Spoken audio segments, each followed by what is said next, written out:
Welcome to the Transformative Principal Podcast. This is your host, Eric McKelkey. Our guest on the show today, welcome, Mr. Johnathan Cranford. How are you this morning? I'm great. Thank you for having me. Love your show. Yeah. Thanks for coming on today. Really excited when we first connected with Jethro through email. That the topic you wanted to come on the show about was ISS. That is correct. Yeah. In-school suspension. Yeah, I double checked. I don't know if you get that a lot. I'm like, you mean in-school suspension, right? Yes, not the International Space Station. Yeah. Yeah, if your audience is principals, that's what we think, but I don't know that non-educators are as excited about those three letters as we are. So I think it's a really unique topic, but very relevant, and that's why I was pretty tired last night. My wife's like, "Why don't you sleep in?"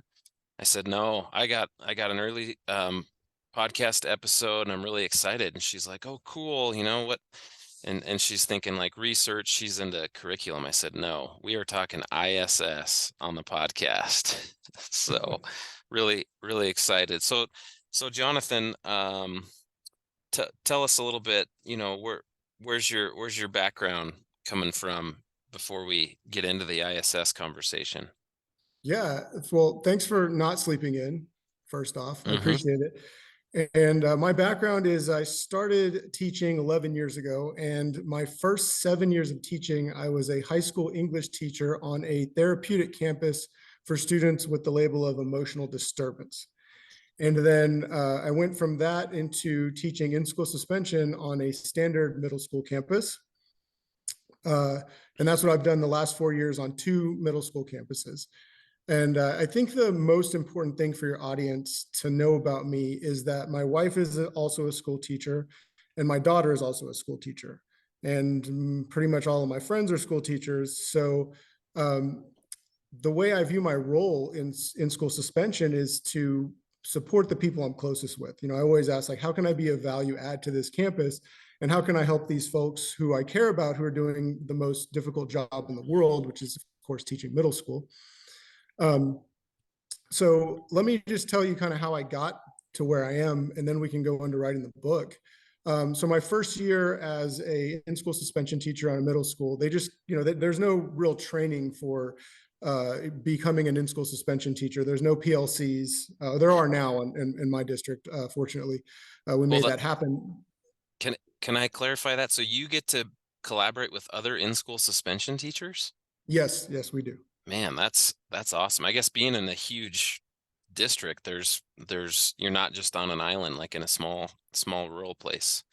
Well, there wasn't PLCs until I started doing what I'm doing. But yeah, I am in the PLCs. Often I'm leading the PLCs, and it's good. We're getting some. Everybody's starting to get on the same page, and we've got 12 middle schools and 5 high schools. So, getting the system to work is it's starting to happen, but just internally. Now, where was I? Right. So I go into in-school suspension, and like I said, there was no PLCs, there was no training. They just kind of throw you in there, and they're like, "Hey, good luck. Do your best." And so I instantly just start implementing some rules and procedures that are pretty common sense to me.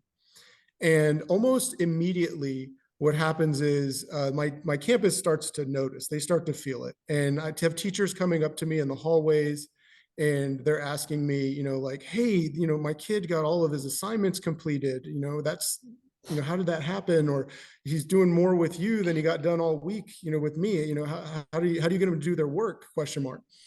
I'm like, "Okay, oh, is that new?" And they're like, "Yeah, that's new."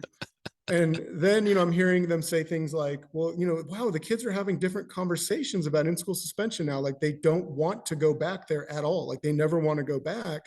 But they're also saying, like, they don't hate you. They're like, "Oh, Mr. Cranford's cool, but ISS sucks. I don't want to go back." That's their standard statement. So I realized pretty much immediately that we're having an effect that's positive as far as the behavior intervention is there. It is a consequence, at least at this point. It's functioning as a consequence, and they're not losing. They're oftentimes getting ahead or getting caught up on academically. They're not losing instruction. So we're already kind of where we want to be, and it's going to become much more than that. But that was just year one. That was me just figuring things out. By year two, my district starts to notice. And what they do is they start using my room as a model ISS room, and they're bringing in behavior specialists and other people from the district to come in and look. And eventually they bring in even another district that they're mentoring on PBIS implementation. And, I'm getting attention that my classroom, I've never received in all my years of teaching, my classroom is now getting all of this attention all of a sudden. So I start asking some questions, right? I'm like, are there other similar ISS rooms in the district? And they tell me, well, no one's doing what you're doing. And so I kind of do the math in my head. Well, there's 12 middle schools, 5 high schools, nobody. And so then I start talking to teachers in other districts, right? So I'm in the Houston area. I'm not in Houston Independent School District, but Mm. I'm sure you've heard of it. It's one of the largest in the country. But Yep. we border it, and we border a bunch of other medium-sized districts, so all around me. And I know teachers who work in all of them. And so I asked those teachers, hey, what's ISS like, on your campus? What's it like over there? And you get two responses. The most common is ISS is a joke. The kids love going there. There's nothing happening. It just kind of gives the teacher a break. They just dump the kid in there. And then, or you'll hear, well, yeah, I think our ISS teacher is good. But then when you do a little digging and you start asking questions like, oh, well, what's your system for getting work to this person? Or does work, come back completed? And you'll get, oh, well, no, we don't really expect work to come back, but, he makes them sit there quietly all day. And, so that's good. And that to me it's not functioning. That's just kids sitting in a room doing time. So then that piques my interest even more. So I start doing a little digging on the internet. And I'm a bit of a writer as a hobby, you could say, and you're not going to keep a writer away from a story.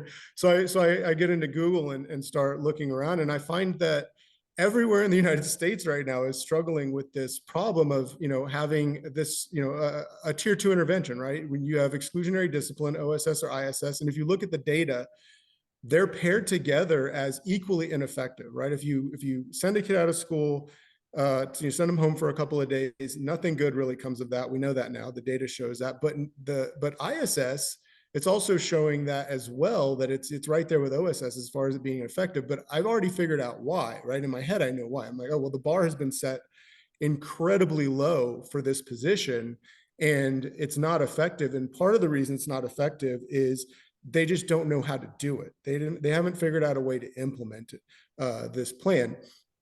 So that realization just motivates me to go ahead and start writing, because I look on Amazon. I'm like, is there any books that out there that are saying, here's how to run an ISS program efficiently, properly, effectively? And there's not. There's books kind of ISS adjacent. There's books Mm. saying why you shouldn't have ISS, Yeah. and I understand all that, but there's not one that until now that says, here's how you do it, and here's how it can work for you. Yeah, and that's important.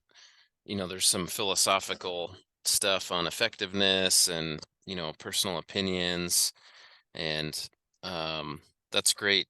The book on Amazon, A Discipline Program That Benefits Your Staff and Students, is the subtitle, but I just um, pulled up The Art of In-School Suspension is the title, right? Yes.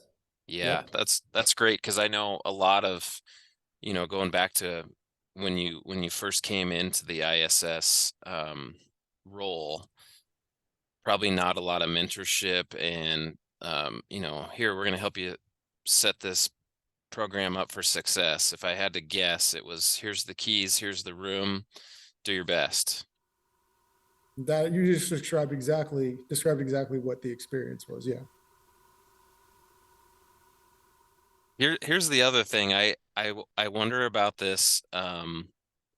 Your first year, even your first day in that role on that campus, what did you hear from like the teacher side of, hey, welcome, you're the ISS guy, make sure when they come to you, I wanted to do this, versus your administrators? Like, what were the expectations of you being the ISS guy? What did people want?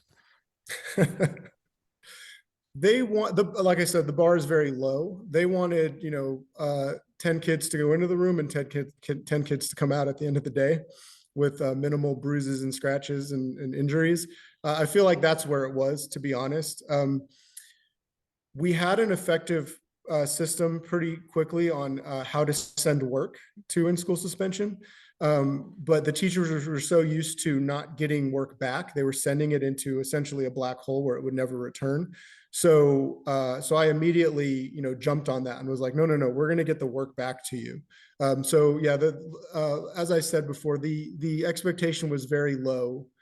um, the bar was low, but once I started getting them their assignments back to them completed, I started getting kids caught up on things. Then they started to see the value. The teachers see it almost immediately. It takes a little while longer for the admin to jump on board, because there's a little bit of a distance between what the teachers are seeing and what they're seeing, right? So it takes them a little bit of time. Well, um, and if I had to guess, the more effective the ISS room is, and you have that program structured effectively, you're going to probably get more clients from the administrators, right?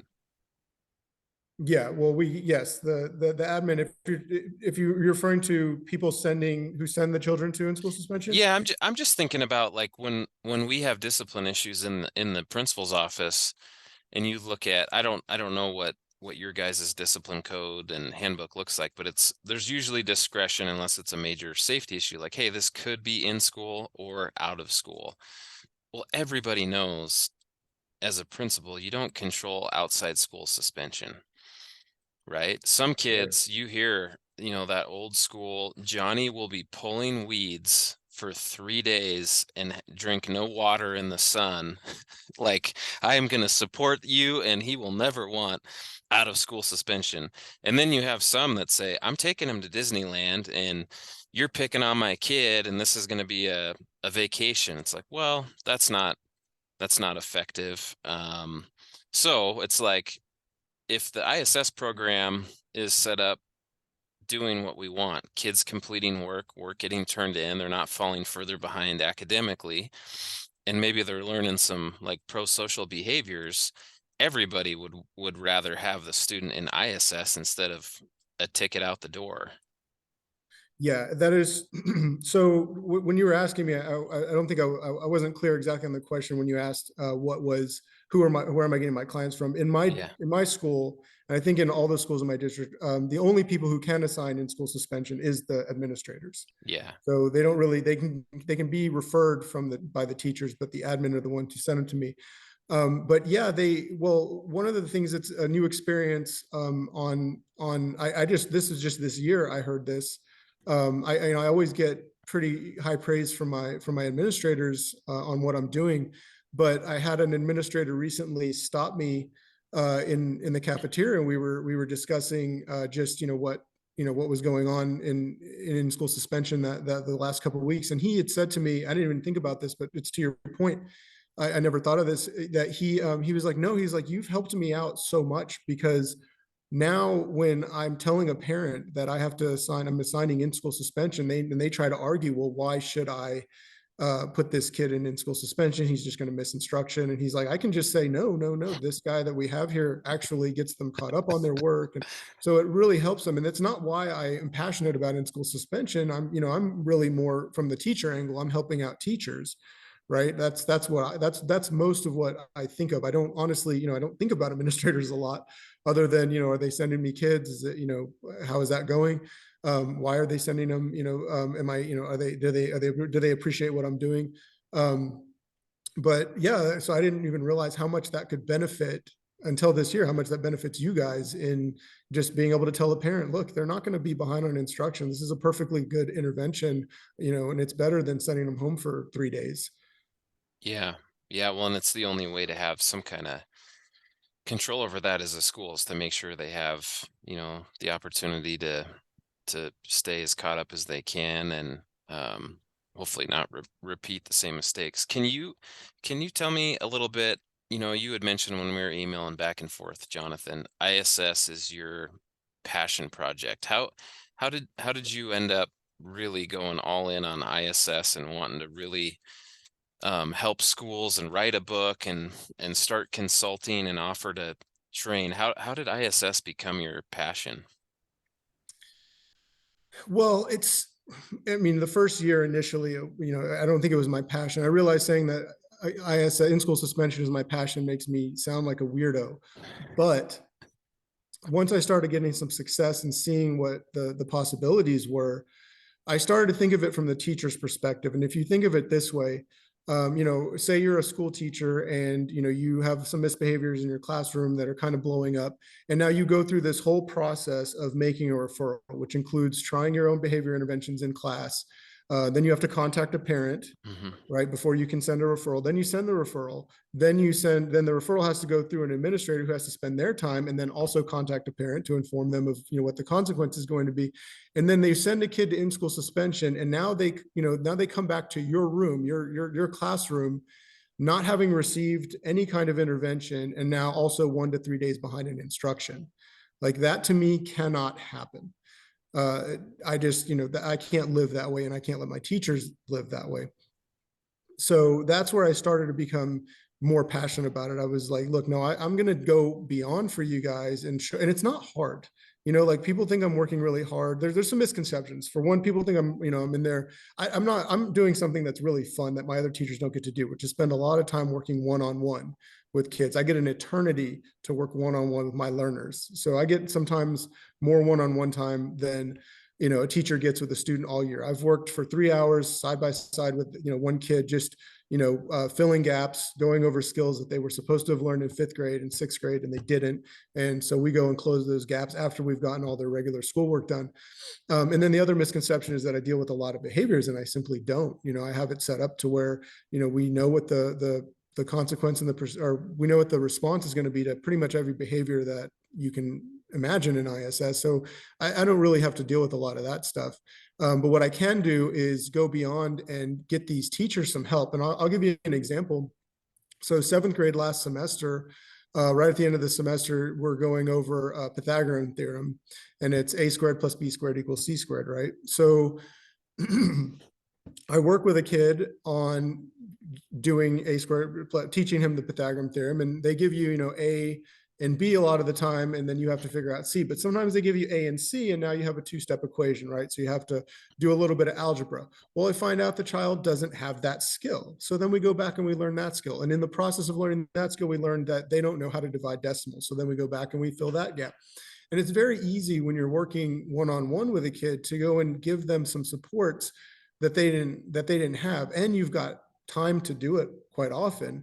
So now I'm sending them back to the classroom, not only caught up on their work, but we've also filled in some gaps that they needed. So now they're probably going to be a little bit better student because they're a little bit more engaged. And another thing that I do with kids now is, and I didn't do this in my first and second year, but I am now in my third and fourth year doing this.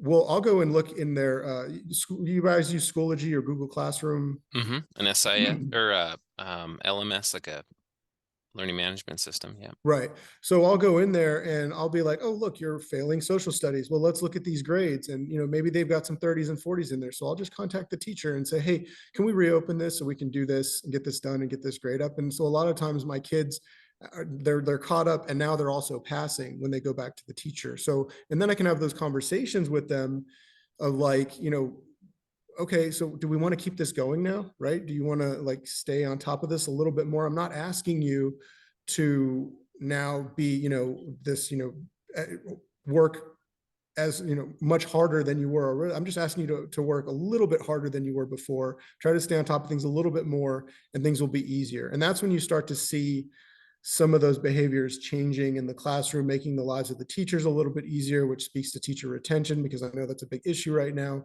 If you can cut down on the behaviors, help the teachers out, take something off of their plate, fill some gaps for them, all the things that you can do that you have the freedom to do in an in-school suspension room, and even get some SEL in, or some, restorative stuff done at the end of the day when it's, when they're primed for it, then, you've done a lot for that teacher, for all of those, for that one student's teachers, all of them, all 8 of them or whatever. So that's how I became passionate about it, because I see the value of what it is. And now I'm on these shows trying to get everyone else to see the value so that we can deal with this tier two issue. Because right now, if you look at, you had a person on your podcast, just it aired a few podcasts ago, or a few episodes ago, talking about getting teachers, uh, classroom management prepared before they actually more training on classroom management Hmm. before they actually get to the classroom, right? Because the reason they're leaving is they don't have the classroom management skills. They're finding out that they can't teach because there's too many behaviors, and that's very frustrating. And then when they go to admin for a solution, well, nobody has a tier two solution, right? We have plenty of tier one, all that stuff that they get. That's what everybody gets. Then when it gets to tier two, their solution is OSS and ISS, and neither of those are effective. So now you get people feeling like they don't have a solution, feeling like their admin doesn't have a solution. That causes tension.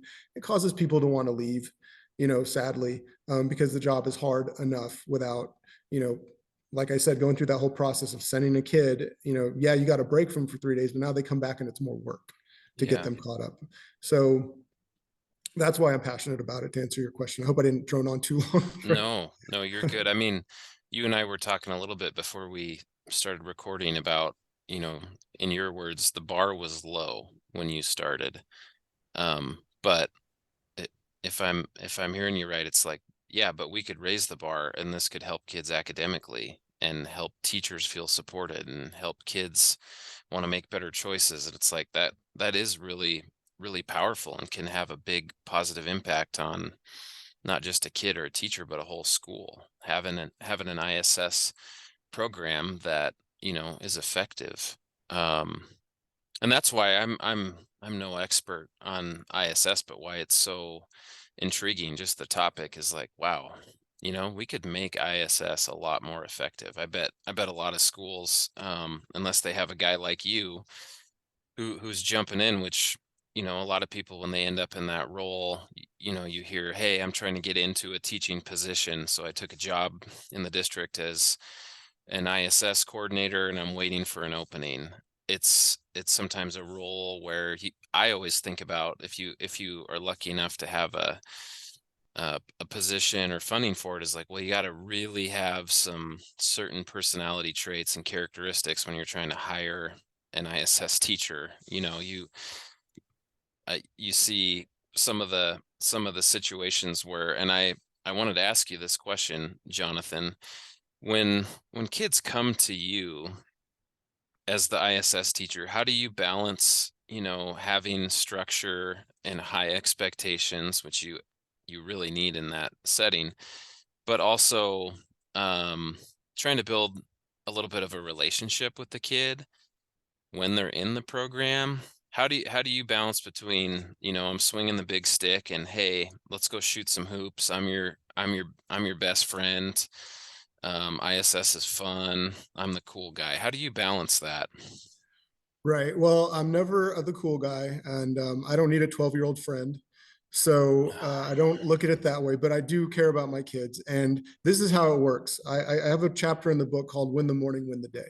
So I lay everything out fairly clearly in the morning of how everything is going to go. And I spend about 20 minutes just talking with them, um, or talking to them essentially, and laying out, this is our procedure for everything. This is how we go to lunch. This is how we line up for the restroom. This is when your restroom break is going to happen. This is what you're going to do when you finish an assignment. You're going to raise your hand. You're going to bring it to me. I'm going to check it. I keep track of, all of these things that are happening in my room. And they know. So there's no surprises in my in-school suspension room. But then what I do is there's one thing I do that I think gives them a little bit of, excuse me, one thing that gives them a little bit of self-efficacy, which I think is valuable, is I have my own seating chart where I also track behaviors and documentation, but I track work. So I can have, first period, if a kid wants to work on ELA, excuse me, it's early in the morning. Yeah. I'm gonna get some water. So if I have, like, say a kid wants to work ELA first thing in the morning, well, then that's fine. And another kid wants to work math, that's fine, because I can track all of that and let it all go on at the same time. And I let them know, I'm like, hey, we're going to do core content first, but you choose the order of how you want to tackle this. So they have some self-efficacy right off the bat. I show them respect and letting them know, like, I'm not going to assign busy work in here unless you earn it. There's no busy work. in my in-school suspension room. There is assignments, and that is it. We complete all of our assignments. Your life is going to get easier in here. I'm not going to let you watch video games and play YouTube, or play video games and watch YouTube, but I'm going to, I'll give you some things that we can do to pass the time, but we're not going to, it's not going to be fun. But when you do finish all of your assignments and, make sure you're passing everything, and, we've gone through, if we don't have any gaps to close, then, your life in here is just going to be, a little bit smoother and easier. So they have that right off the bat. They have my respect. They know they have that. They know that they have some choice in the matter, and then they're going to see my willingness to work with them and help them achieve something. And what it all comes back to is nurturing, essentially. Like, I am nurturing in my ISS room these children, and nurturing, as an adult, I now understand its meaning. And it is not, hey, I'm going to hold your hand and play basketball with you and be your best friend. And I'm going to let a lot of things go. What it is, hey, I am not going to allow any of these behaviors in this classroom, but that's not going to matter to you, because there is so much willingness to help you achieve something today, to be here to work with you, that stuff's just not going to matter to you, because we're going to build some momentum. We're going to get some things done. And at the end of the day, you're going to feel good about it. Is that, do you hear that at the end of the day when they're walking out? What do you like thinking about a student who maybe it's their first trip or their first, in-school suspension ever? End of the day, what do you hear from those kids walking out? Yeah, a lot of times they're happy. They're like, oh yeah, I got caught up on all my work. I feel good, and we want to build on that momentum. The tier ones that come in for the first time, and usually their last time, I call them, that's still a tier one, even though they got a tier two intervention. They made an impulse buy and skipped a class or something stupid. It's just, they're not going to be back. They get in trouble once a year. They're not that level of behavior. Hmm. So for them, it's usually just, there's not a lot that they don't need a lot of redirection, and they have a pretty okay day in ISS, and it's actually not that bad. And they're like, oh, that wasn't so bad. Um, Now, another type of student, if you have a tier, and I hate to put them in categories, people are not tier one, tier two. They kind of, they fluctuate depending on what's going on in their lives. But if you have those tier two type students who get in a lot of, repeat customers to ISS, then one thing you need to know is, one day in there isn't so bad, but 3 days is brutal. Yeah. By day two, the newness of it has worn off, and all we do in here is work, right, for the most part. And we do some SEL stuff at the end of the day, and that's nice. That gives them a little bit of a break, but that is out the very end of the day. And I put it there for a very specific reason. You'll have to read about that in the book. Or we can get into it here if we have time. So, But yeah, so a 3 day versus a 1 day is different. When you get those repeat kids in there, what you're trying to do oftentimes, especially with a tier two kid, especially the junior high level, when a lot of times it's not a skill issue. Like, we know if they can tell me on a behavior reflection sheet that they know what they should have done in X situation, then we know it's not a skill issue. This is just an issue of they're making choices because of they're used to, it's getting them what they want. It's been serving them up to this point, and so they're going to keep on doing it. And so my goal is now is to get them to associate the behavior with the consequence. so Jonathan, what you had me thinking about when we were talking associating the behavior with the consequence on the student's end, I always worry a little bit that you have some students that choose to act out um, in classroom or in the milieu because they really deep down would rather be in ISS. It's safer. They learn more.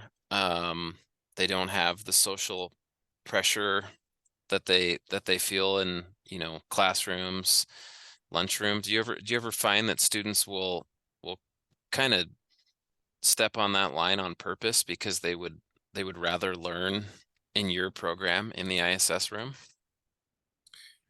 You're right. Well, we don't have very many who prefer to be in ISS. The only children I've seen who actually really kind of have expressed that they like ISS better than regular school is my my high functioning ASD kids that are on the spectrum. Like, there's a few of those I've had who would just rather be in the quiet, away from everybody else, and they do okay in school suspension. Um, but I haven't had anybody who's intentionally trying to come in that room. not in 4 years anyway. Gotcha. If you were gonna start an ISS program or restart an ISS program, what would you recommend schools do as the first step? Like, hey, to really get ISS headed in the right direction, this is the key. This is the foundation you got to lay. What would you tell us? Well, the first thing you want an educator in the room. You don't want a babysitter. So someone who is actually feels like they're an educator, they're a classroom teacher, preferably, and you don't necessarily have to be a classroom teacher to be a good in-school suspension teacher. I think it really helps, and that's what we should shoot for. But somebody who sees themselves as an educator and who's passionate about working with kids, not just someone who wants to sit there and do what the kids are doing on their school issued laptops or phones or whatever. Um, and then you just need to implement a what I call infrastructure, which is the setup of the room, the physical layout. For us, we have a digital and a physical infrastructure. The digital is how we get work to the in-school suspension teacher. For myself, that is a spreadsheet that is editable by all the teachers in the school, so that an email goes out to them, and then to every teacher who has a student in in-school suspension that day, and then they add work into this spreadsheet based on whatever their subject is. And so I always have work very easily onto me. And if you don't have, if your classroom isn't one-to-one, if your school isn't one-to-one, meaning every kid has a laptop, which is that's how our campuses are. That's how a lot of campuses are going. Then you can just have a printer in the room, so they can still send you assignments that way. And then you can just print out the hard copies to give to the students. So that's step one for infrastructure. And then after that, you implement structure. So like I said before, there's a way, rule and a procedure for how we do everything. There's, do we line up by number, the number that's above our desk? How do we go to the bathroom? When are our breaks? How do we go to lunch? What are the rules? That's a big one. The rules are posted up very large in the room. And in my room, they're actually three places, big posters in three places. And make sure that has gone over and everybody understands the rules and procedures. And then from there, I would say refine your program until you can get it to the point where it is, it's hitting all three things. It is, functioning as an intervention for behavior. It is, getting them, they're not losing instruction at minimum, and preferably they're getting caught up and maybe even closing some gaps. And then third, you want to have some social emotional learning, restorative practices going on in there, depending on your group size. Yeah, to me sounds like a dream, right? If you can do those three things in ISS, it's like, wow, that's what ISS should be. It is so doable. And it is, like I said, it's a different skill set, which is why I think people haven't really gotten into it yet. But it's teachable, it's doable. It's something that can change the climate of the campus fairly quickly versus, you have PBIS implementation, which takes years. You have restorative justice where, it takes years to get all these bonds. And those are good things to shoot for. Those are very good things to shoot for. In fact, I think that this is the base. If you're, trying to implement a PBIS program, you still need discipline that is effective. So you need that tier 2 support, and ISS can be that. But it's doable, and it's a quick turnaround. We can change the campus I can change an ISS in one day, in one workshop. We can show people, provided we have all the stakeholders there. When I do the workshops now, it's not just, well, give me your ISS teachers and we'll train them and then they'll go out. It's a little bit more like, yeah, you give me your ISS teacher, but I also need some of the administrators, or at least one administrator there, so that they can understand what to look for and understand, how to support and also how to hold those folks accountable. Because if you were coming to my room, and nobody has ever done this because again, the bar is super low, but if you were to come into my in-school suspension room and say, hey, why did this student only get 2 out of his 4 core content subjects done? He only got science and social studies and didn't touch math and ELA. In my opinion, the only 2 right answers to that question are, well, here is my documentation of why I didn't have instructional control of that student because of these behaviors. And, we were working through them and then we got him on track. And then, or it is, well, we had some map testing to get through. And then we had, a big social studies project, and that took a lot of time. Those are the only 2 acceptable answers. Like, we have a reason, we have documentation. If things aren't getting done, I keep documentation as to everything that's happening and why. Now, does anybody ever ask me for that documentation? Really, no, hardly ever, but it's there, and it can be trained and taught to other folks how to do it. And then, and another way it helps you guys out, you admin, is, I document behaviors. So when a child does fail to complete their day of in-school suspension successfully, then what I do is I have a lot of documentation to send to you, and I request respectfully that the child gets another day of in-school suspension. I don't like them going out of school suspension, because then we're just rewarding the behavior. Then you get to go home and play video games instead of successfully complete ISS, right? Which you don't like, or you get to avoid those classes that you don't like that Spanish class you hate or whatever because you got sent home. No, like my only response when you don't successfully complete a day of ISS is just more ISS. So they eventually catch on to, okay, there's no exit strategy. We are intervening in the behavior and we're not giving them a way out. One thing I'm curious to hear your answer on, Jonathan. If you're in a school that doesn't have the resources to get a full-time ISS room, full-time ISS teacher, and you're kind of piecing together things, like I've seen some schools, it's like, well, we could try and get a substitute teacher today. Well, subs are about as short as teachers right now. There's not usually a lot of subs available, and how many subs really would love that call? Hey, do you want to come run ISS room duty today? Mm-hmm. But My how would campus you just closes it when I'm not there. yeah, yeah. How would you recommend if schools don't have the full-time ISS resources? How could they still use some of these same ideas and get those results, piecing together an ISS program? Sure. So my first recommendation, well, first always, if you can get an educator in the room, that's best. If you can't, the second thing I think would be to get a paraprofessional in that room, somebody who's going to stay in that room steady. I mean, you could do a long-term sub in there, but like you said, who wants that job? So we can train a para to implement the how to run the room, implement the structure, the infrastructure, get them going, hopefully get them passionate about what they can do, and then have teachers going in there. I've seen this done on another campus where they have one teacher coming in every period based on subject or content. You could run it that way, but everybody needs to still be bought in, because what happens is when you have multiple people coming in and out the room, then children are trying to figure out, well, what can I get away with this teacher? What can I get away with that teacher? And it becomes a mess and it's very hard to control. So you have a para kind of holding the room down, and leaning on that structure and accountability for each student. And that's what they're there for. And then you have the teachers coming in to, one period per, each teacher gets one class period to come in and either teach that subject or provide one-to-one or small group help. And I think it can be worked successfully that way. But you do still need to have that para in there as the point of control for the room.